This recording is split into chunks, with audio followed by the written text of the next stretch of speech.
Shalom saudara, kita patut bersyukur kalau kita masih diberi kesempatan untuk beribadah di dalam hadirat Tuhan. Mari kita satukan hati untuk berdoa. Bapa di dalam kerajaan surga, kami ucap syukur untuk segala kebaikan-Mu yang boleh kami alami. Kalau kami masih boleh ada sampai hari ini, kami masih boleh menyembah dan memuji Engkau. Itu semua karena anugerah-Mu saja Tuhan. Hadirlah di ibadah kami Tuhan. Penuhi kami dengan hadirat-Mu. Engkau yang jauh lebih tahu apa yang terbaik untuk setiap kami Bapa. Kami mau percayakan seluruh hidup kami. Engkaulah penolong kami yang setia. Kau lebih tahu yang terbaik bagiku.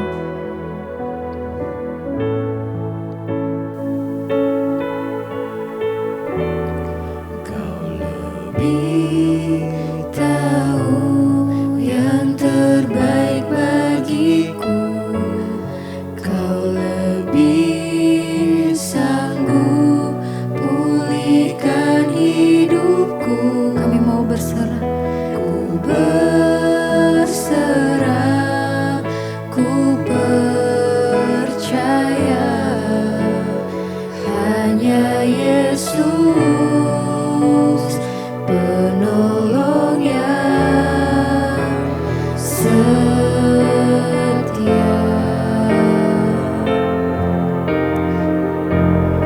Kau lebih tahu yang terbaik bagiku. Engkau yang lebih sanggup pulihkan setiap kami. Sanggup pulihkan hidupku. Kami mau berserah, kami mau percaya Tuhan.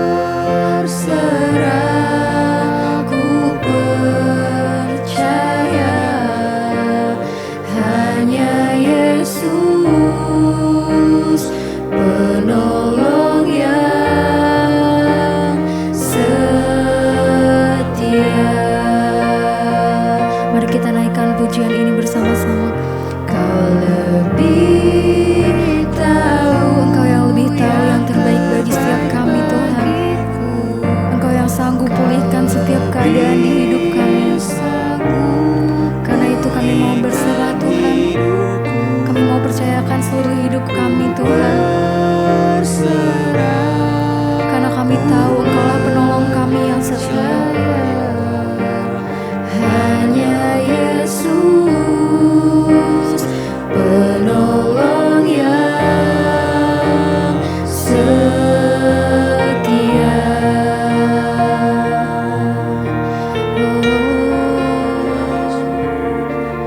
Kami percaya Tuhan penolongku hanyalah diri-Mu.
kami mau bawa, kami mau persembahkan Tuhan.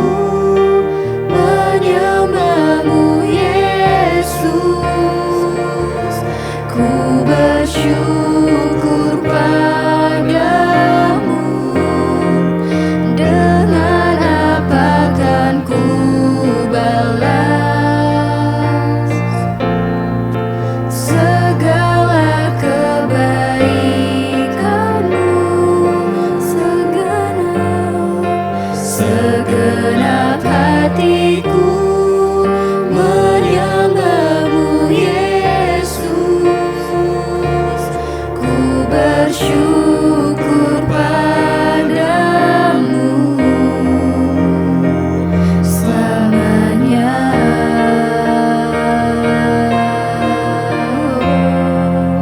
Dengan apa kan ku balas Segala kebaikan, segala kebaikanmu? bahkan segenap hati kami.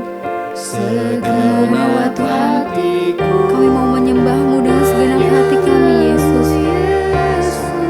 Kami mau bersyukur di hadapan-Mu. bersyukur padamu. Dengan apa kan ku balas segala kebaikanmu?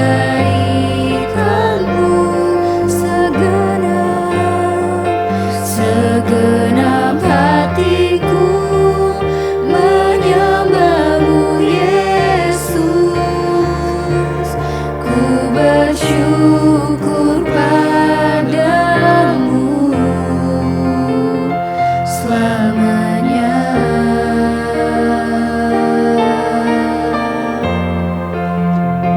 Selamanya.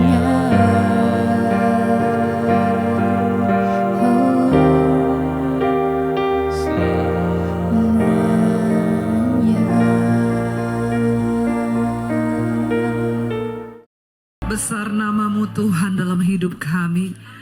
Mulia nama-Mu bagi setiap kami Tuhan. Karena itu ajar kami sungguh-sungguh menghormati Tuhan dalam hidup kami. Ajar kami menghormati kekudusan-Mu dalam hidup kami. Ajar kami melakukan apa yang Tuhan mau hari-hari ini. Ajar kami Tuhan lewat kebenaran firman Tuhan. Bawa hidup kami dalam perkenanan-Mu ya Bapa.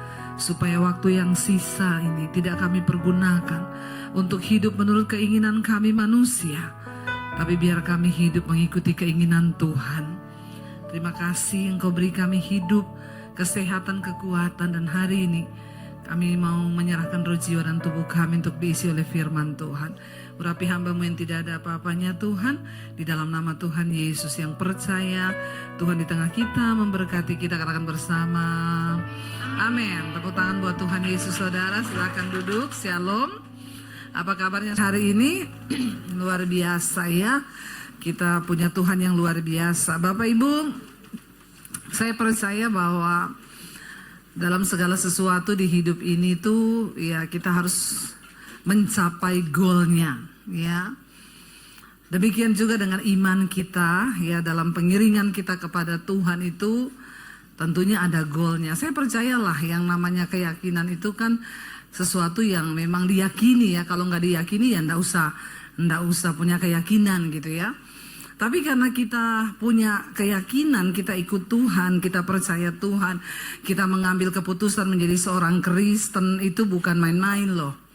Ya, dan ketika kita sudah ada di dalam menyatakan diri sebagai orang percaya, maka ya ayo kita sama-sama capai goal kita itu dalam Tuhan.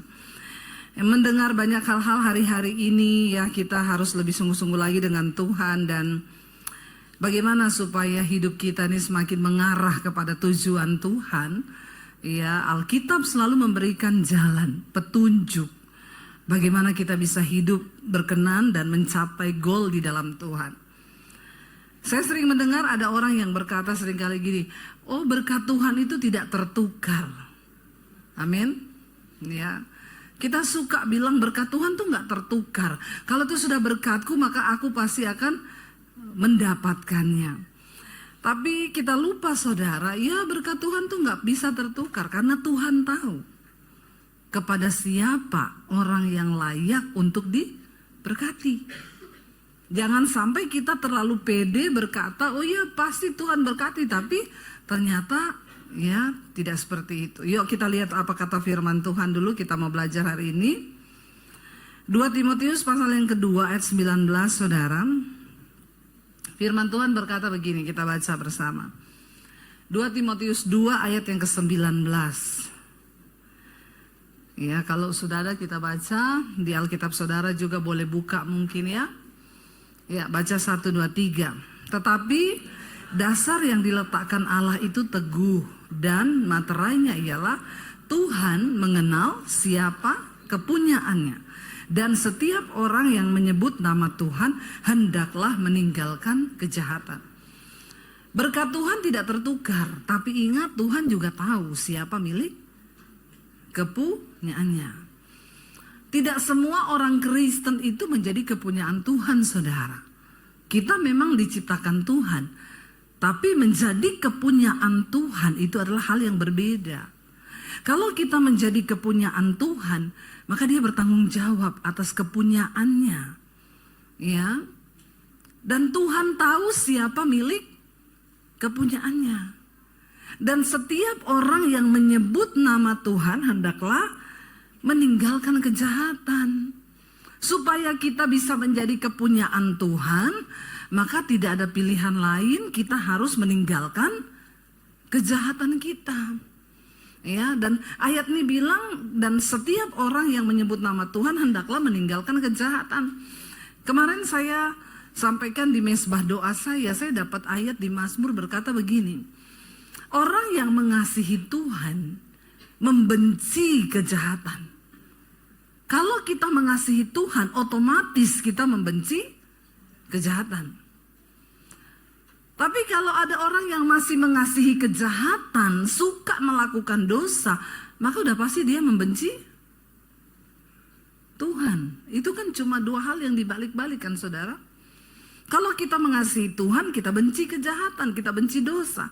Kalau kita mengasihi dosa, hidup dalam dosa, berarti kita benci Tuhan. Makanya Alkitab bilang banyak orang yang berseru kepadaku, mengaku aku Tuhan, tapi mereka menjadi seteruku, kata Tuhan. Menjadi musuh Allah. Lah mungkin kita bertanya, bagaimana kita menjadi musuh Allah? Ya gak mungkin lah kita bermusuhan dengan Tuhan. Tapi Alkitab berkata, lewat perbuatanmu, lewat hidupmu yang tidak sungguh-sungguh mengasihi Tuhan, melakukan firman, kita ini bermusuhan dengan Tuhan. Ayat ini berkata, ayo kalau kita mau jadi milik kepunyaannya, maka kita wajib meninggalkan segala kejahatan kita. Ya yang paling tahu kejahatan kita hari ini ya kita sendiri, saudara. Nggak ada orang lain. Pendeta juga nggak tahu apa yang kita lakukan. Tapi kitalah yang tahu. Ketika saya pertama kali bertobat, saya baca Alkitab. Waktu saya baca Alkitab, Alkitab kasih tahu dosa-dosa saya. Ya ketika saya baca, saudara, apa yang Rasul Paulus tulis tentang di Roma, keinginan daging, keinginan roh. Saya baru tahu di situ ternyata ketika dikatakan bahwa orang yang hidup menurut daging itu tidak akan masuk dalam kerajaan Allah. Apa itu perbuatan daging? Kenajisan, percabulan, hawa nafsu, nafsu jahat, iri hati, kebencian, dendam, pertikaian, perseteruan, ya. Dan itu semua ada dalam daging kita. Ketika saya baca itu, waduh ini semua ternyata dalam diri saya. Waduh, betapa banyak sekali saya ini, banyak banget dosa ternyata. Nah, apa yang saya lakukan, saudara, ketika saya mulai tahu saya ini banyak dosa, ayat ini berkata, barang siapa yang menyebut nama Tuhan, maka dia harus meninggalkan kejahatannya. Yaitu keputusan kita untuk meninggalkan dosa. Lalu saya mulai bergumul, Tuhan aku nih ternyata dosaku 1, 2, 3, 4, 5, 6 tuh banyak sekali, saudara. Saya mulai doa puasa, saya melatih diri saya.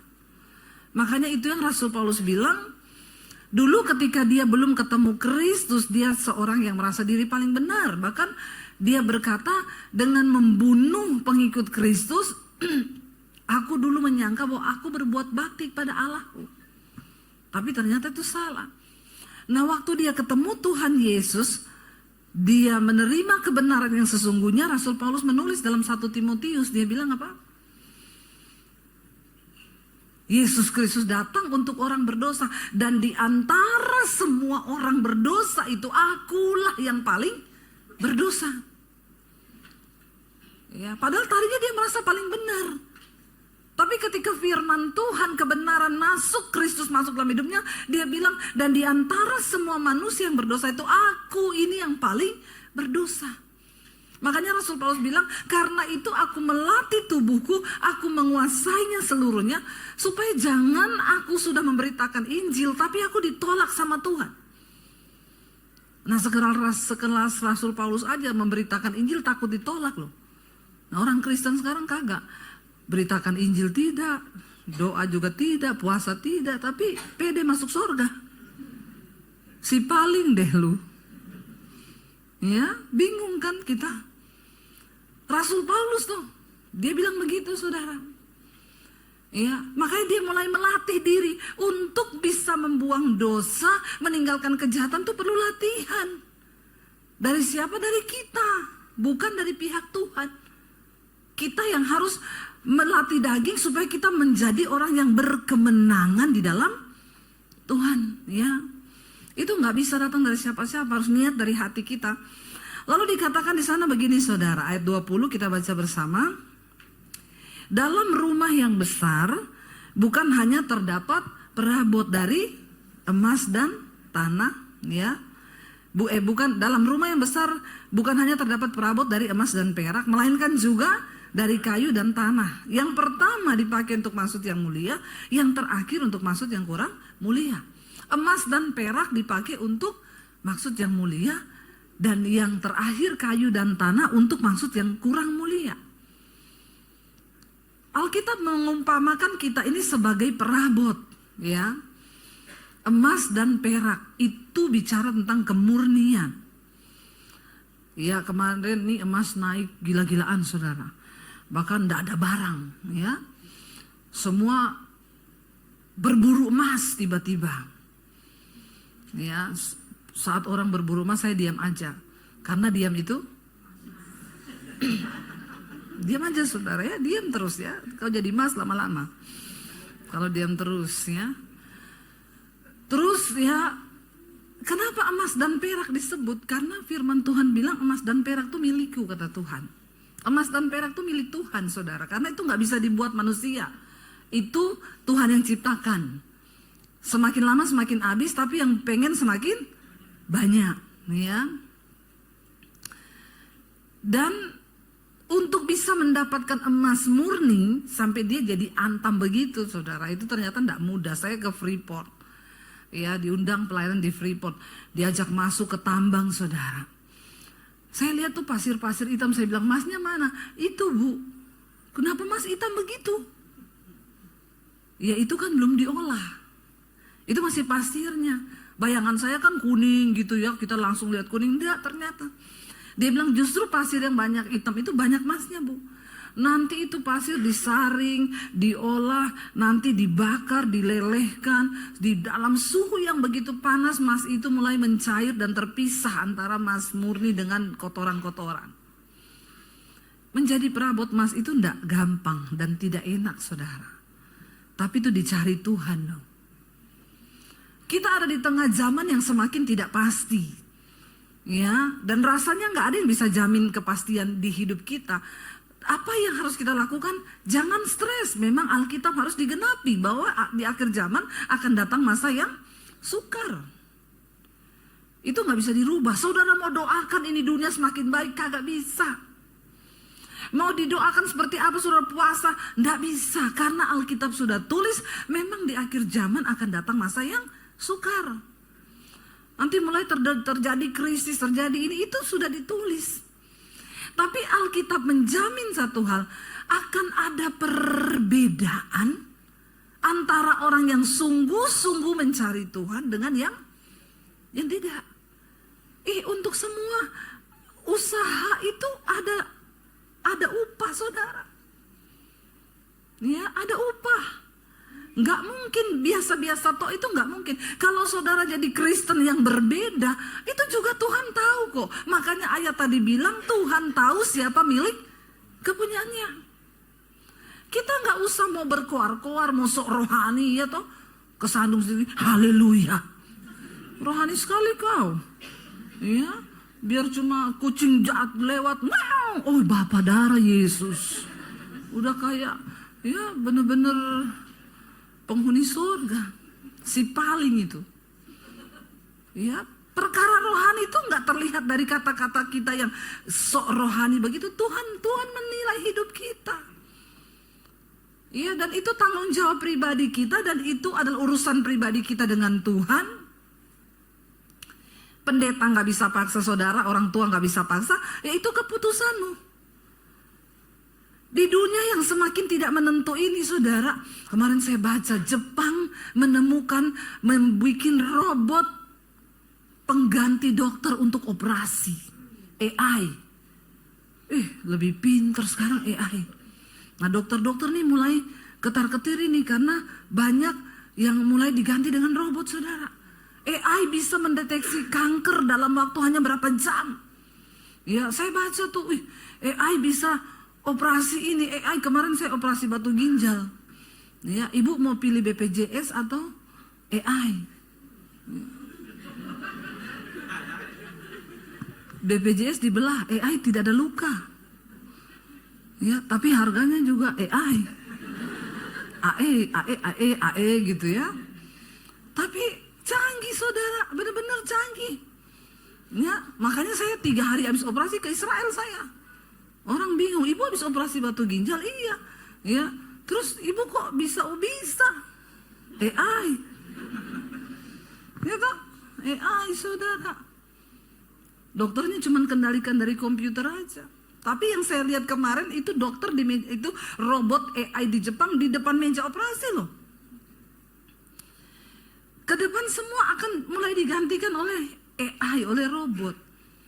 Ya. Bahkan istri-istri kalau kau tidak becus sekarang robot di Jepang. Banyak sekarang pria-pria Jepang nikah sama robot. Ya, ada seorang pria dia udah 5 kali cerai. Sekarang terakhir dia nikah sama robot. Cantik, bener-bener kayak kulitnya wanita, dan maaf, robotnya disetting, didesain untuk bisa berhubungan intim loh. Lalu ditanya prianya, kenapa kamu nikah sama robot? Saya udah bosan sama perempuan, bikin pusing kepala. Cerewet, menuntut, begini-begini. Enak sama robot, nggak bisa ngomong. Dalam hati saya, belum aja kau lagi berhubungan robotnya korslet. Mati kau, kesetrum kau. Sakit jiwa ya. Ya tapi ini terjadi, saudara.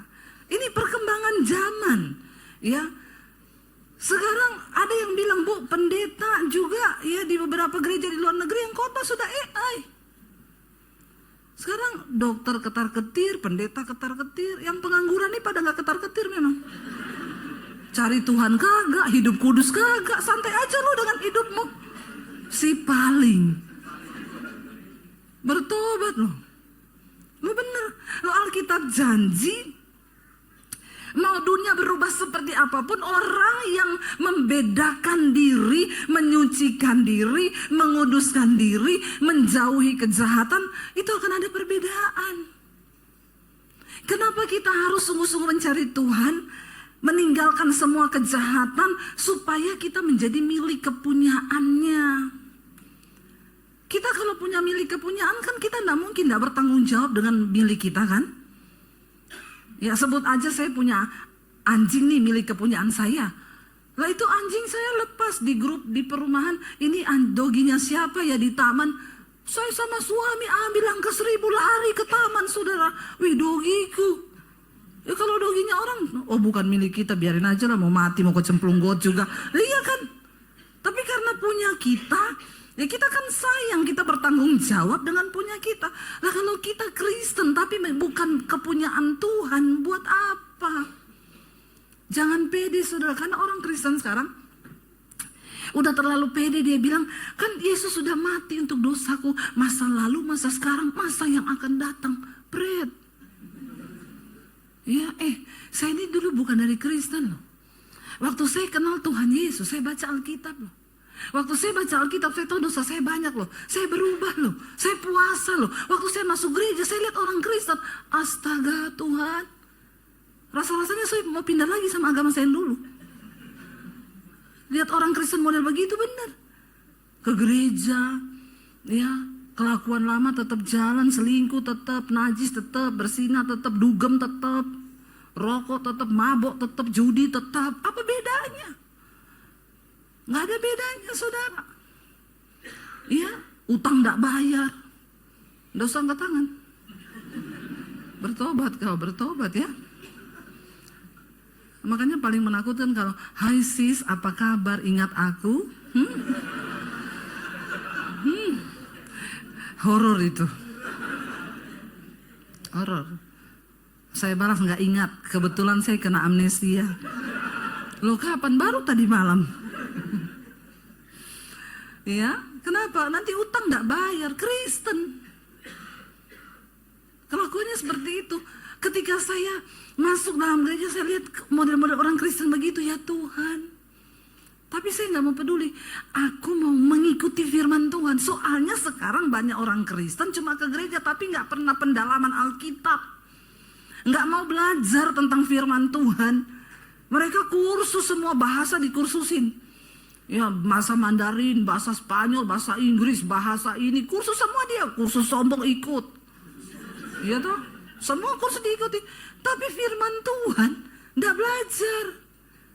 Benar puji Tuhan di gereja ini tadi saya lihat ada itu. Ya, bisa daftar untuk pendalaman Alkitab. Ada passion, bisa kumpul bareng-bareng. Nih ya, tolong ditayangkan iklannya.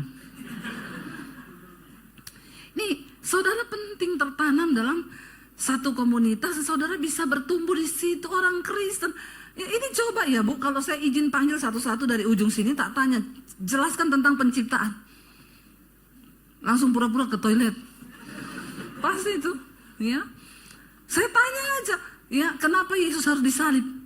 Pada nggak ngerti ini pasti. Puluhan tahun duduk di gereja kau. Si paling. Ya, benar gak saudara? Padahal Alkitab bilang kamu harus siap sedia memberikan pertanggungan jawab tentang imanmu kepada orang lain. Terutama kepada mereka yang meminta pertanggungan jawab tentang iman itu. Tapi Kristen sekarang dangkal minta ampun. Makanya ketika ketemu jodoh disuruh pindah agama lain, ada Tuhan Yesus. Saya sih sudah gak heran gitu kalau saya bilang Kristen ilegal. Namanya belum tercatat dalam kerajaan Allah. Belum menjadi kepunyaan Tuhan. Ya, makanya kalau orang tanya, itu gimana Bu? Pindah agama loh karena mau menikah. Biarin aja, masih ilegal. Belum ada juga namanya tercatat kok. Jadi sama aja tuh, gak masuk hitungan. Hati-hati loh saudara. Dikatakan kalau kita mau jadi perabot untuk tujuan yang mulia yang akan dinyatakan, saudara percayalah, mau zaman berubah semakin buruk kayak apapun, ketika engkau menjadi Kristen yang berbeda menjadi kepunyaan Tuhan, ada begitu banyak jalan-jalan yang akan mulai Tuhan buka, yang secara supranatural, yang orang gak bisa capai itu dengan kekuatan manusia, tapi Tuhan sanggup menyatakannya bagi orang-orang yang dipilihnya dan dikenannya di hari-hari terakhir ini. Katakan, saya berdiri di mimbar ini karena saya mengalami hari-hari ini. Bagaimana Tuhan menyertai, bagaimana Tuhan memberkati, bagaimana semua firman-Nya itu menjadi nyata di dalam hidup saya. Akan ada perbedaan loh saudara. Nggak apa-apa walaupun orang bilang sok rohani lu, nggak mau dugem, nggak mau rokok, nggak mau ini, biarin aja. Nggak usah peduli, kita kejar perkenanan Tuhan. Kejar apa yang berkenan pada Tuhan. Dikatakan di sana, bagaimana kita bisa menjadi perabot yang mulia itu, ayat 21 berkata, baca bersama. Jika seseorang menyucikan dirinya dari hal-hal yang jahat, ia akan menjadi perabot rumah untuk maksud yang mulia. Ia dikuduskan, dipandang layak untuk dipakai tuannya, dan disediakan untuk setiap pekerjaan yang mulia. Jika seseorang menyucikan, siapa yang menyucikan? Kita tuh. Selama ini kan kita cuma, Tuhan sucikan aku. Ya sucikan aku, tapi doanya didugem, sucikan aku Tuhan. Bagaimana caranya?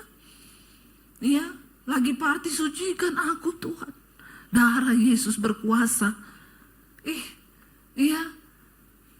Kalau kita menyucikan diri kita, ini adalah sebuah kata kerja. Kita yang harus menyucikan diri, berjuang, bergumul untuk keluar dari setiap ikatan dosa itu.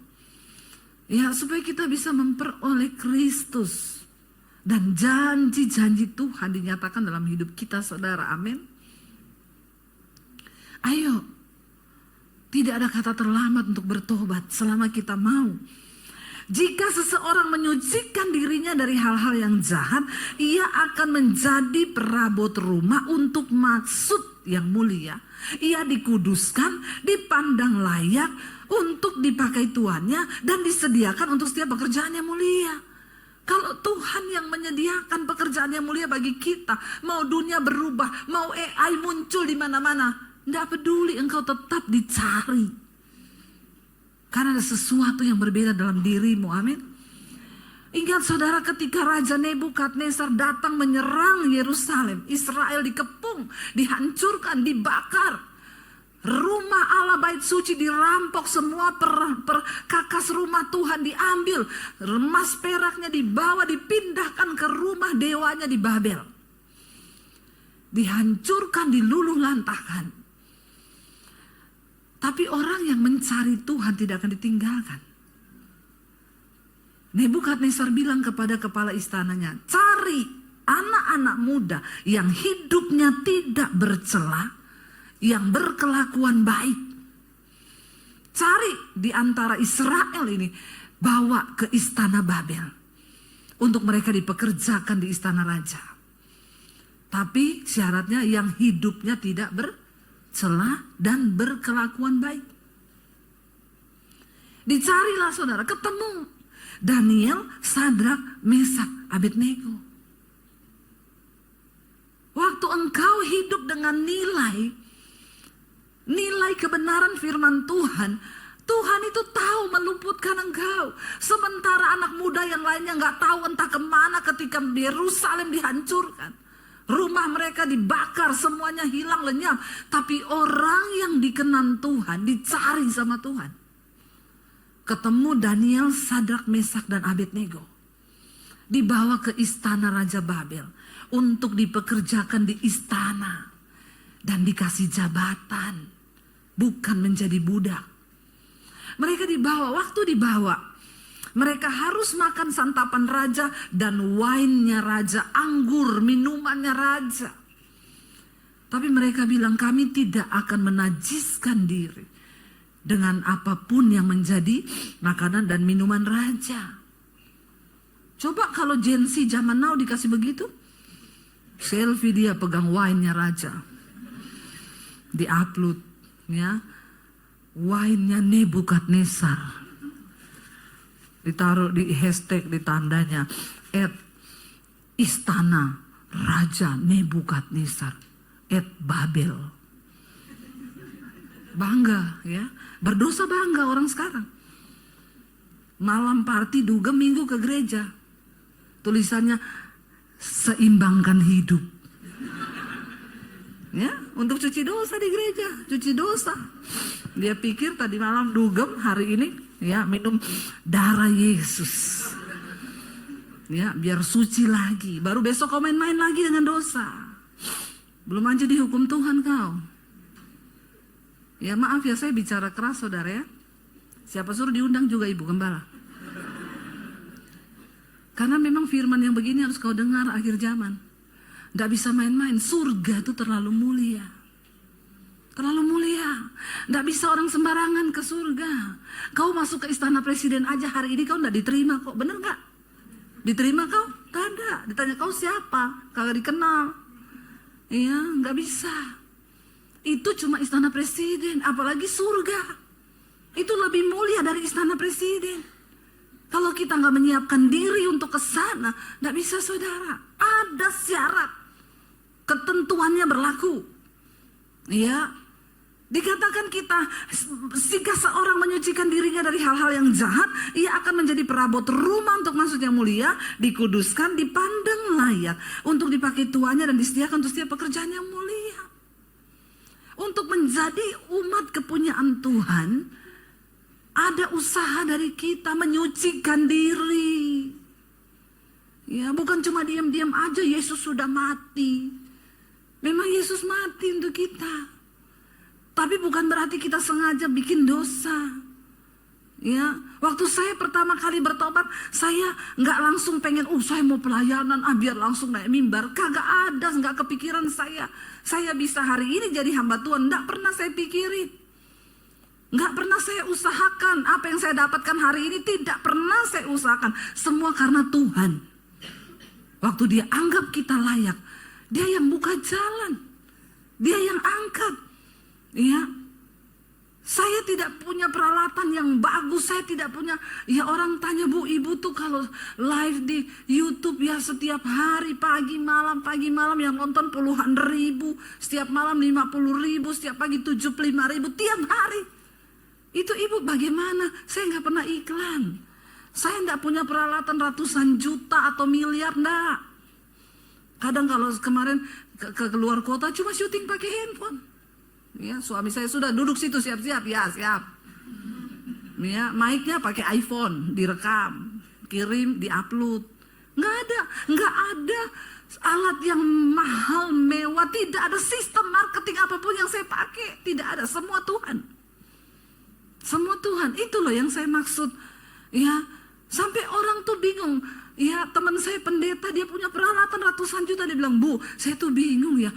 Peralatan saya dicanggih, bukan gini, Bu. Saya syuting yang nonton 200.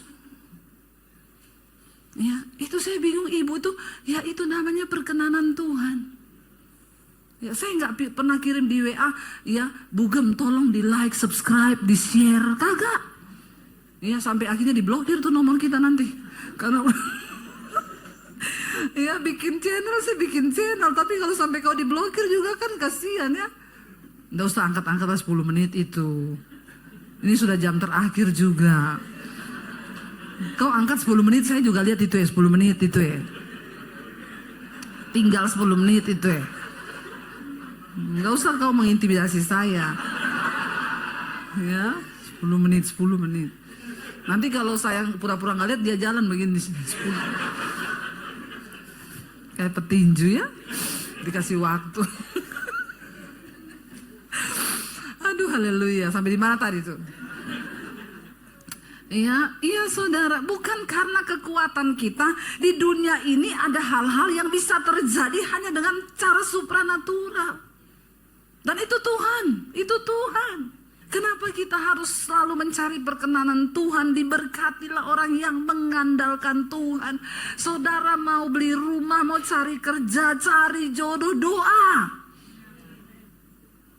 Biar kau sudah terlanjur cinta, doa, amin. Ya, supaya jangan bodoh juga. Supaya jangan, akhirnya kau masuk dalam jebakan setan, hidupmu hancur, masa depanmu hancur. Bilang, Tuhan, aku memang cinta sama dia, tapi kalau ini bukan dari Tuhan, putus dalam nama Yesus. Berani berdoa begitu? Enggak. Ampuni dia. Tadi sudah wow loh, padahal dia juga yang bilang enggak. Aduh Tuhan, habis ini konseling ya. Catat nomor saya di sini. Mati-mati hidup ini berarti. Ya, jangan bilang enggak, karena rencana Tuhan tuh yang terbaik. Yang kita pikir baik belum tentu baik. Ya. Kalau orang dulu kan ada lagunya itu ya, biar ku makan hanya sehari sekali, asam lambung kau. Lagu kayak gitu dinyanyikan. Biar ku tidur beralas kain jerami. Goblok nggak? Ya masuk angin sakit TBC. Ada orang nyanyi lagu begitu. Ya. Jangan sampai cinta membutakanmu. Diberkati orang yang mengandalkan Tuhan. Akuilah Tuhan dalam segala lakumu, maka dia akan meluruskan jalanmu. Yang menurut kau baik, kaya, tampan, belum tentu itu jodoh yang terbaik. Ya. Tapi orang sekarang kan sudah dibius kan, selain donatur dilarang mengatur. Tercium bau-bau kemiskinanmu. Pret. Ya. Aroma-aroma kemiskinan. Jangan fokusmu sama uang. Karena bukan uang yang menjamin kebahagiaan. Tapi di gerbang tol tulisannya saldo kurang menyebabkan kemacetan sih. Makanya andalkan Tuhan. Jangan pakai pikiran kita. Ya, saya dengan suami saya dulu, kita bukan mulai dari nol, dari minus. Tapi kami jalani bersama Tuhan. Ya, makanya anak saya bilang, Mam, berarti kita boleh dong, kan mami sama papi dulu juga naik motor, pacaran ya, terus nikah, nggak punya apa-apa. Saya bilang, silakan, yang penting imanmu bisa. Kalau imanmu bisa, silakan, bagus, diproses Tuhan malah. Mami nggak suruh kamu cari jodoh orang kaya, ngapain juga kaya kalau nggak takut Tuhan, menderita. Tapi anak muda sekarang bilang, mending nangis di atas Mercy daripada nangis di atas beca. Ngapain lu mau naik Mercy nangis? Kalau saya mau tertawa di atas Mercy, amen? Goblok banget sih lu nangis di atas Mercy. Biar Mercy kalau nangis ngapain? Iya, sakit hati, percuma. Saya bilang, ya kalau imanmu nyampe, kau mau bergumul dengan Tuhan, kau andalkan Tuhan, ya silakan. Ya. Kepahitan itu yang bawa-bawa waktu itu. Mau kemana?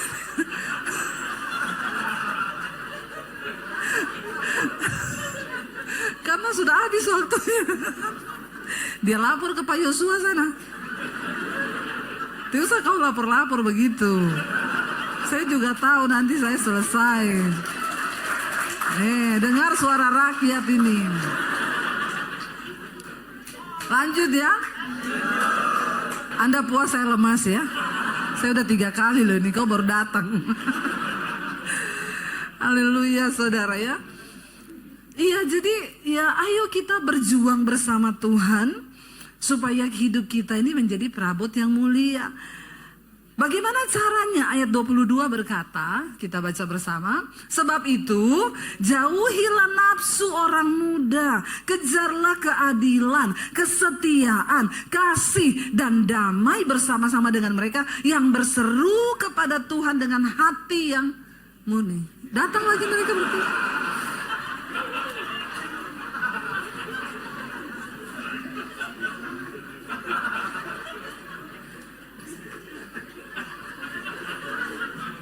kita kuat-kuatan saja ya.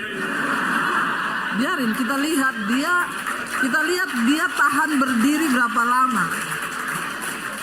Orang itu boyo tunggu saya panggil. Ini juga udah jam terakhir. Nggak ada batasan gedung ini sampai jam berapa kan Bugem? Ada batasan nggak sampai jam berapa? Mau pada pengen cepet pulang ini. Lanjut ya. Biarkan saja. Anggap gak ada orang di sini. Dikatakan jauhi nafsu orang muda, kejar keadilan, kesetiaan. Ya, jauhi nafsu orang muda. Orang muda itu memang nafsunya tinggi, saudara. Ya, tidak terkendali kadang-kadang. Jangankan yang muda, tua-tua aja berjiwa muda ini banyak ini. Udah tua berjiwa muda bertobat loh. Ya, maunya sama yang muda-muda nih bapak-bapak ini. Tapi bertobat ya bapak-bapak ya. Jangan kau suka-suka gadis muda itu ya. Ingat umur bapak-bapak. Ya, kau kalau masih sehat mungkin bisa jadi sugar daddy. Tapi kalau udah tua kau kena diabetes jadi daddy sugar kau. Ya, bapak-bapak diabetes. Nanti yang rawat istrimu dan anakmu. Jadi jangan kau sakiti hati istrimu dan anakmu. Ya, takutnya kau tua sakit-sakitan dikasih sianida kau. Selesai loh. Jangan, jauhi nafsu orang muda, kejar keadilan, kesetiaan, kasih, dan damai. Bersama-sama dengan mereka yang berseru kepada Tuhan dengan hati yang nurani, yang murni. Artinya apa? Tinggal dalam satu komunitas yang sehat. Dalam komunitas yang benar. Kau nggak bisa keluar dari dosa kalau kau tetap di komunitas yang salah. Dikatakan supaya, karena itu semua menimbulkan pertengkaran. Sedangkan seorang hamba Tuhan itu tidak boleh bertengkar. Siapa hamba Tuhan? Saudara dan saya. Hamba Tuhan itu bukan pendeta. Hamba Tuhan adalah orang yang tunduk kepada Tuhan. Itu hamba Tuhan. Orang yang tunduk sama Tuhan. Pendeta pun belum tentu hamba Tuhan. Kalau dia nggak tunduk sama firman, dia bukan hamba Tuhan. Walaupun dia pendeta. Tapi saudara walaupun jemaat, kalau saudara tunduk sama Tuhan, saudara adalah hamba Tuhan. Bilang kanan kirimu, kau hamba Tuhan loh. Ya, dikatakan di sana, sedangkan seorang hamba Tuhan tidak boleh bertengkar tapi harus ramah seorang terhadap yang lain, dan dengan lemah lembut dapat menuntun orang yang suka melawan. Sebab mungkin Tuhan memberi kesempatan kepada mereka untuk bertobat. Kita ini layani orang, saudara. Itu aja masih mudah-mudahan Tuhan masih beri dia kesempatan untuk tobat loh. Karena ada orang yang memang sudah ditakdirkan untuk binasa. Saking keras kepala, nggak mau tobat, orang itu ditentukan untuk binasa. Tapi Tuhan bilang layani aja. Kalau ada orang yang nggak mau nurut, nggak mau taat sama firman, layani aja. Siapa tahu dikatakan apa? Tuhan, sebab mungkin Tuhan memberikan kesempatan kepada mereka untuk bertobat dan memimpin mereka sehingga mereka mengenal kebenaran. 26. Dan dengan demikian mereka menjadi sadar kembali karena terlepas dari jerat iblis yang telah mengikat mereka pada kehendaknya. Ada orang ditentukan untuk binasa karena diikat oleh iblis untuk tunduk pada kehendak iblis. Hati-hati. Kunci supaya kita mengalami perubahan, menyucikan diri, datang sama Tuhan, buka hati dan bilang, ini aku Tuhan. Kalau kau ada dosa hari ini, akui dosamu. Supaya Tuhan ampuni, Tuhan beri kekuatan untuk kita ini hidup menjadi umat kepunyaannya. Kenapa? Mau dunia berubah sehebat apapun, orang yang menjadi kepunyaan Tuhan, engkau aman dalam perlindungan Tuhan. Amin. Bangkit berdiri bersama. Terima kasih Tuhan. Kami bawa hati kami hari ini, hidup kami. Tuhan yang tahu. Setiap kami pribadi lepas pribadi, engkau tahu Tuhan. Engkau tahu. Engkau yang lebih tahu kami daripada diri kami sendiri. Tuhan yang lebih tahu. Kami tidak perlu ngomong dosa kami apa, tapi Tuhan tahu. Dan sore ini kami terbuka di hadapan Tuhan. Engkau menilik kami Bapa. Engkau menilik setiap kami ya Tuhan. Darah-Mu yang sudah tercurah menyucikan dosa kami. Darah-Mu yang sudah tercurah menebus kami. Kami tidak ingin main-main Tuhan dengan kasih karunia Tuhan. Di hari-hari terakhir ini persiapkan kami jadi umat kepunyaan Tuhan. Umat Tuhan yang layak. Terima kasih Bapa. Kami mengucap syukur buat siang hari ini, buat kebenaran firman-Mu yang berikan kami kekuatan. Mari buka hati dan tangan-Mu saudara, terimalah kiranya berkat dari Allah Bapa, cinta kasih Tuhan Yesus Kristus, penyertaan Allah, Roh Kudus menyertai hidup-Mu mulai hari ini. Bahkan sampai kali yang kedua Tuhan Yesus datang menjemput kita semua, nama kita tercatat di dalam kitab kehidupan. Dalam nama Tuhan Yesus Kristus yang percaya diberkati Tuhan, mari katakan bersama, amin, amin, amin. Kau yang pegang tanganku, Kau yang sentuh hatiku, selamanya ku cinta Kau Yesus, selamanya ku menyembah. Kau yang pegang tanganku, Kau yang sentuh hatiku, selamanya ku cinta Kau. Yesus, selamat